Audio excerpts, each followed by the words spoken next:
Assalamualaikum warahmatullahi wabarakatuh. Baiklah anak-anak, bertemu lagi dengan Bapak-bapak Ahmad Zakir dan Bapak Guru PAI tingkat SMP kelas 8. Baiklah anak-anak, dalam kesempatan kali ini kita akan membahas tentang bab 10. Tata cara sujud syukur, tilawah dan sujud sahwi, ya. Baiklah anak-anak, ya. Sebelum kita mulai materinya, semoga kita tetap semangat, ya. Semangat dan semangat. Adapun konsep yang akan kita pelajari, ya, macam-macam sujud syukur, tilawah, sujud sahwi, ya. Kemudian terbiasa mempraktekkan sujud syukur, tilawah dan sahwinya. Baiklah, adapun tata cara sujud, langsung ke materinya. Sujud syukur adalah sujud sebagai tanda terima kasih seorang hamba kepada penciptanya, yaitu Allah Subhanahu wa Ta'ala. Sujud syukur bisa dikarenakan mendapat kenikmatan ataupun terhindar dari musibah. Misalnya, ya, kita mendapatkan nikmat yang banyak dari Allah, yuk kita langsung sujud syukur hari itu. Atau misalkan kita baru lulus tes, misal masuk ke polisi, tentara, atau ke pekerjaan yang kita mau, kita boleh langsung sujud syukur hari itu di sana, ya, tempatnya. Cari tempat yang suci. Hukum sujud syukur adalah sunnah. Apabila dikerjakan mendapatkan pahala, dan apabila ditinggalkan tidak mendapat pahala dan dosa. Itu, ya. Jadi kalau kita kerjakan dapat pahala, kalau tidak dikerjakan tidak mendapat dosa. Hukum sujud syukur sunnah karena pernah dicontohkan oleh Rasulullah Sallallahu Alaihi Wasallam. Baiklah, ini adalah bacaan sujud syukur, ya. Ini yang panjangnya, ya anak-anak, teman-teman. Bismillahirrahmanirrahim. Rabbi auzi'ni an ashkura ni'mataka allati an'amta 'alayya wa 'ala walidayya wa an a'mala shalihan tardah wa aslih li fi dzurriyyati inni tubtu ilaika wa inni minal muslimin. Ada yang bacaannya agak dipersingkat, ada. Ini bacaannya, ya anak-anak, teman-teman. Subhanallah walhamdulillah wala ilaha illallah wallahu akbar wala haula wala quwata illa billahil aliyil azim. Itu yang agak pendek, ada yang pendek banget, ya teman-teman. Subuhun kudusun Rabbuna wa Rabbul malaikati warruh. Itu bisa, itu yang paling pendek. Terserah mau yang mana yang diamalkan. Tata cara sujud syukur dilakukan secara spontan dengan berdiri menghadap kiblat. Jadi syaratnya harus menghadap kiblat, ya. Setelah itu langsung sujud satu kali lalu duduk untuk mengucapkan salam. Sujud syukur hanya dilakukan satu kali untuk satu nikmat atau terhindar dari musibah. Ini, ya, kalau terhindar musibah ada nikmat, silakan di tempat itu cari tempat yang suci, menghadap kiblat, kemudian kalian sujud syukur. Kemudian ketika sujud membaca bacaan yang tadi. Sebelum sujud syukur tidak perlu wudhu terlebih dahulu, tidak perlu dalam keadaan bersih dan dari hadas dan najis. Jadi ini nggak perlu seperti sholat, nggak perlu, ya, nggak perlu dalam keadaan tidak berwudhu, ya, dalam keadaan lagi hadas dan najis juga kita boleh untuk sujud syukur, ya. Hukum melaksanakan sujud syukur adalah sunnah. Sujud dilaksanakan di luar sholat, tidak boleh dilaksanakan dalam sholat, gitu, ya. Jadi setelah sebelum salam kalian sujud syukur dulu, itu tidak diperkenankan. Syaratnya ini adalah menutup aurat, ya. Contoh peristiwa bagi pelajar yang layak dilakukan sujud syukur: mendapatkan kabar baik yang menyenangkan dari orang tua, guru, atau teman. Jadi kalau ada kabar baik, silakan sujud syukur. Mendapatkan nilai yang baik, naik kelas, atau lulus ujian akhir nih, biasanya anak-anak. Jadi jangan sampai kalian lulus ujian itu baju diwarnain, dipilok atau sejenisnya. Itu bukan Islam itu tidak mengajarkan seperti itu. Islam itu mengajarkan ketika kamu lulus ujian akhir itu gimana? Sujud syukur hari itu.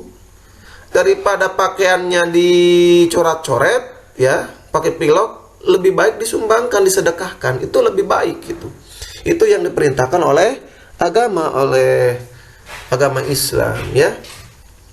Kemudian menjadi juara kelas atau juara dalam satu pertandingan, itu bisa mendapatkan beasiswa mendapatkan penghargaan seperti menjadi siswa terbaik baik di sekolah maupun tingkat yang lebih tinggi. Itu bisa sujud syukur. Yang kedua yaitu sujud tilawah. Sujud tilawah artinya sujud bacaan. Sujud tilawah ini dilakukan setelah membaca atau mendengarkan ayat-ayat sajdah. Biasanya di dalam ayat Al-Quran suka ada tanda seperti kubah masjid ya. Biasanya suka ada itu. Ketika berhenti di sana kita harus sujud dulu, kemudian baca bacaan sujud tilawah. Ayat termasuk ayat-ayat sajadah dalam Al-Quran ada 15 ya. Ini yang pertama ada surat Al-A'raf 206, Ar-Ra'd ayat 15, An-Nahl ayat 50, Al-Isra ayat 109, Maryam surat 58, Al-Hajj ayat 18, Al-Hajj ayat 77, Al-Furqan ayat 60, An-Naml ayat 26, As-Sajdah ayat 15, Al-Sad ayat 24, Al-Fussilat ayat 38, An-Najm ayat 62, Al-Insyiqaq ayat 21, dan Al-Alaq ayat 19 ya. Ketentuan sujud tilawah. Sujud tilawah dapat dilakukan di dalam sholat ataupun di luar sholat. Misalkan suka ada imam ya membacakan surat sajdah. Dia sebelum melesaikan bacaan suratnya, dia suka sujud dulu ke bawah kemudian berdiri lagi. Itu boleh dilakukan. Ataupun di luar sholat ketika kita lagi membaca Al-Quran bertemu dengan surat sajdah yang ada tandanya itu di ayat itu pakai kubah masjid ya, itu silakan untuk melakukan sujud tilawah. Apabila dilakukan di dalam sholat, orang sholat langsung sujud ketika ini ya sudah Bapak terangkan. Yang ketiga, bila dilakukan di luar sholat, caranya adalah mengangkat tangan sambil takbir kemudian sujud. Setelah itu, bangkit dari sujud dengan membaca takbir tanpa membaca tasyahud dan tidak perlu mengucapkan salam.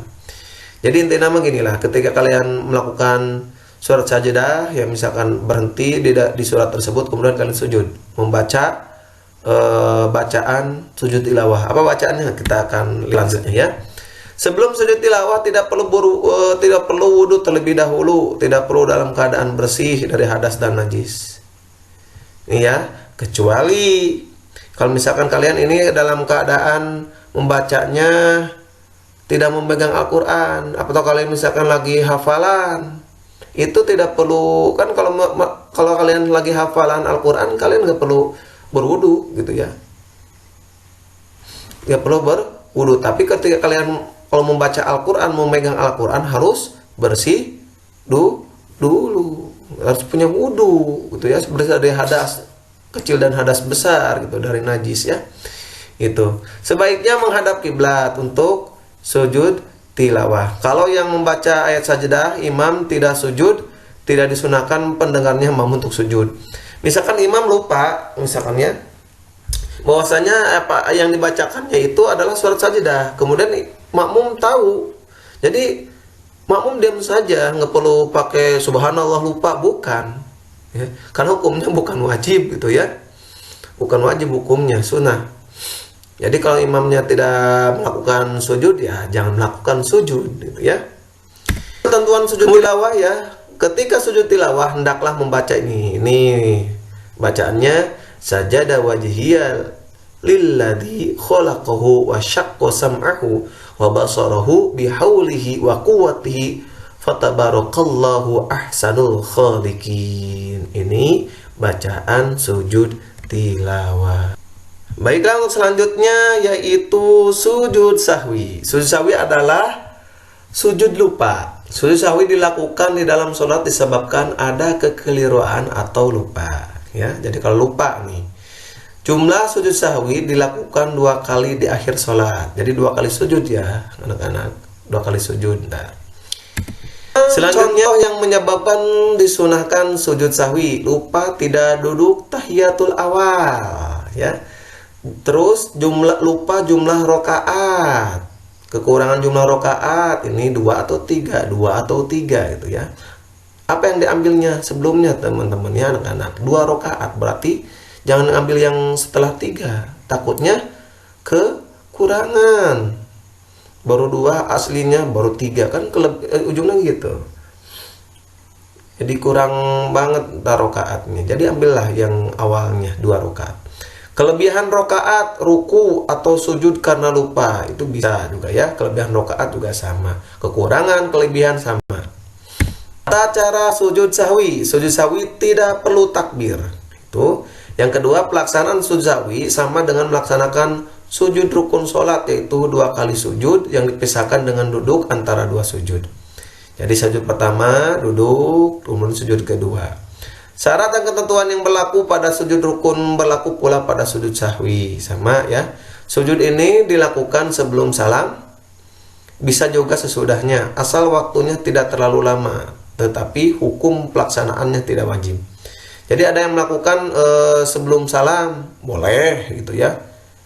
Emang saya ada mengatakan baiknya sebelum salam, tapi kalau kelupaan boleh sesudah salam juga ya. Baiklah, yang selanjutnya, yang kelima ya. Apabila lupa tahiyat awal dan dia sudah berdiri untuk rakaat ketiga, maka tidak perlu duduk kembali, tapi teruskanlah rakaat tersebut sampai selesai, kemudian ntar dilakukan sujud sahwi sebelum salam. Kalau lupa udah salam, bisa sesudah salam. Yang keenam, apabila imam salah dalam hitungan rakaat atau yang lainnya, maka hendaklah makmum mengingatkan imam dengan bacaan gitu. Subhanallah bagi laki atau untuk menepuk punggung tangan bagi wanita. Ya, tapi kita kebanyakan suka subhanallah gitu ya. Tapi kan laki-laki biasa paling depan gitu ya. Yang ketujuh, jika seorang imam lupa bacaan atau tidak bisa meneruskan bacaannya, maka hendaklah salah seorang makmum mengingatkan dengan cara membacakan ayat tersebut supaya imam ingat dan meneruskan bacaannya. Misalkan lagi membaca surat ya, dia lupa, selanjutnya bisa salah satu makmum mengingatkan atau ngasih tahu lah ya bacaan selanjutnya. Ini adalah baiklah yang terakhir, yang materi terakhir. Apabila lupa mengenai jumlah rakaat antara 3 atau 4 ya, maka tetapkanlah 3 rakaat ya. Berarti yang paling pertama ya ini nih. Kemudian tambah 1 rakaat lagi, kemudian sebelum salam melakukan sujud sahwi 2 kali ya. Jadi sujud pertama itu ya, ini bacaannya ya. Subhanamal la yanamu wa la yasu. Jadi sujud subhanamal la yanamu wa la yasu 1 kali. Ada yang mengatakan 3 kali, boleh 1 kali, 2 kali ya. Jadi subhanamal la yanamu wa la yasu, subhanamal la yanamu wa la yasu, subhanamal la yanamu wa la yasu. Kemudian Allahu Akbar, kemudian sujud lagi, subhanamal la yanamu wa la yasu, subhanamal la yanamu wa la yasu, subhanamal la yanamu wa la yasu. Jadi itu adalah praktek dalam melakukan sujud sahwi. Alhamdulillah, materi dari awal sampai akhir setelah selesai, semoga ada manfaatnya. Sampai berjumpa di video selanjutnya. Akhirul kalam, wassalamualaikum warahmatullahi wabarakatuh.